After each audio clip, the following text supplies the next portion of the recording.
Iya mas, dari SD kalau ditanya cita-citanya pasti jawabnya guru. Walah Mika. Dot duduk termenung di ujung ranjang, menggenggam ponselnya, yang masih menampilkan pesan dari ibunya. Nak, nanti malam makan bareng ya, Mama mau kenalin seseorang. Pesan itu biasa saja, kalau saja Dot tak mencium firasat aneh. Dan benar saja, malam itu, ia diperkenalkan dengan seseorang yang membuat dadanya sesak. Pak Budi. Pak Budi, kepala sekolah waktu SMA. Sosok yang dulu sering mempermalukannya di depan umum karena hal-hal sepele. Yang seolah selalu mencari kesalahan Dot, yang membuatnya merasa kecil, tidak dihargai. Orang yang mengajarinya bahwa dunia kadang tidak adil. Dan sekarang, orang itu akan jadi ayah tirinya. Dot tak bisa menerima itu. Bukan karena dendam masa lalu saja, tapi karena merasa tidak pernah diajak bicara. Tidak dianggap. Ia merasa seperti anak kecil yang harus menerima semuanya tanpa suara. Malam itu juga, tanpa suara, tanpa salam, Dot meninggalkan rumah. Ia tiba di rumah Kona dengan napas terengah. Wajahnya kusut, matanya merah. Kona dan Peot yang sedang ngobrol di teras langsung diam melihat kehadirannya. Gue enggak bisa tinggal di rumah, ucap Dot lirih. Calon suami nyokap gue, Pak Budi. Peot mengangkat alis. Yang kepala sekolah dulu. Dot mengangguk pelan.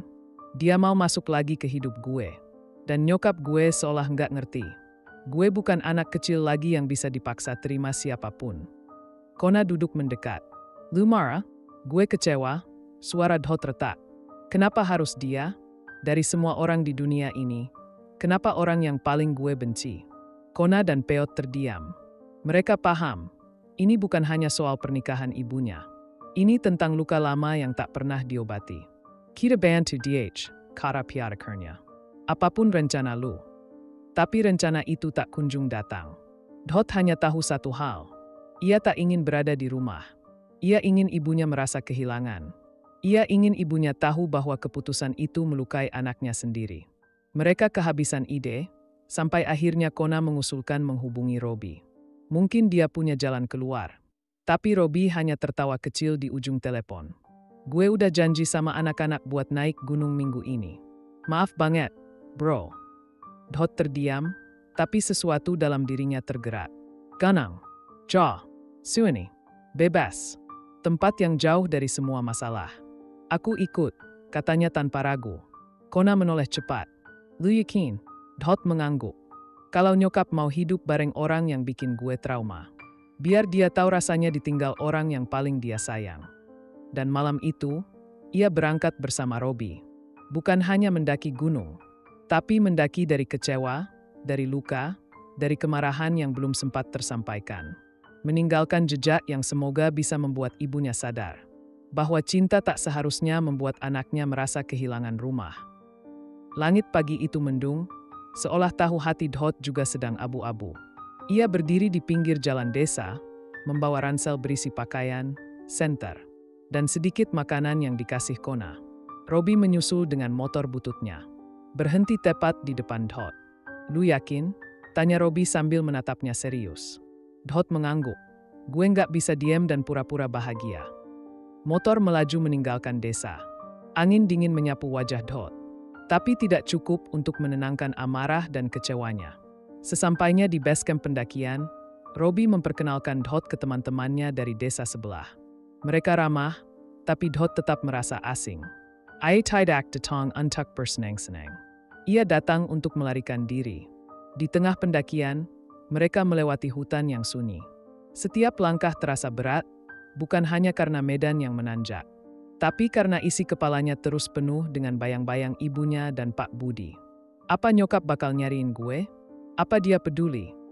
Dot duduk di atas batu, memandangi lembah yang mulai tertutup kabut. Robi duduk di sebelahnya. Lu kelihatan capek bukan karena jalan, DH, tapi karena isi kepala lu. Dot tersenyum miris. Lu bener. Gue cuma pengen nyokap ngerti satu hal. Gue bukan barang yang bisa ditaruh di mana aja. Gue punya luka, dan luka itu dari orang yang sekarang mau dia ajak masuk ke rumah kita.